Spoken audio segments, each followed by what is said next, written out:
Risk is a part of everyday life. From driving to work, to pouring a cup of hot coffee, to making daily financial decisions. Almost every choice you make involves some risk.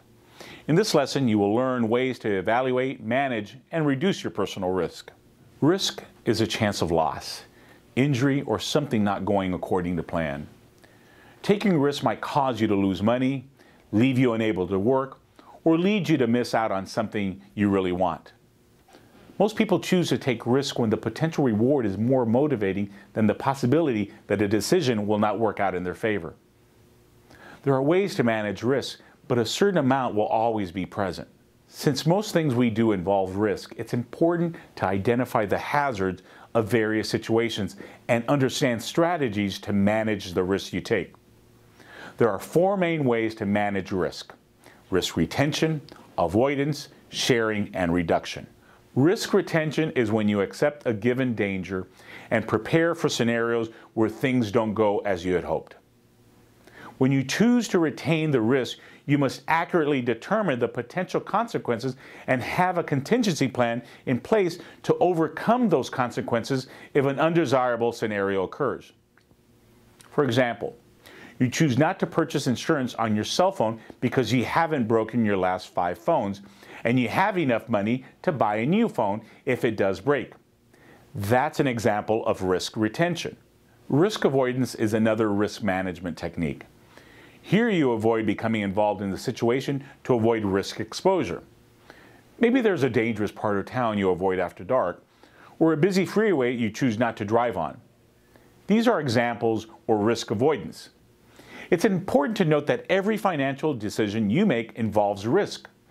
You can never avoid all hazards, but you can choose to take only those chances where you feel the rewards are worth the risk. Risk reduction refers to taking measures to lower the overall risk posed by a given situation. You may choose to limit the chances of identity theft by shredding your account statements, minimize investment losses by having an exit plan in place, or reduce the possibility of your bank account incurring penalties by keeping accurate records. Improving your personal finance knowledge is another example of risk reduction. So continue to pay close attention to the lessons in this video. Risk sharing is where you take measures to distribute potential perils among other people or organizations. Insurance is an example of risk sharing.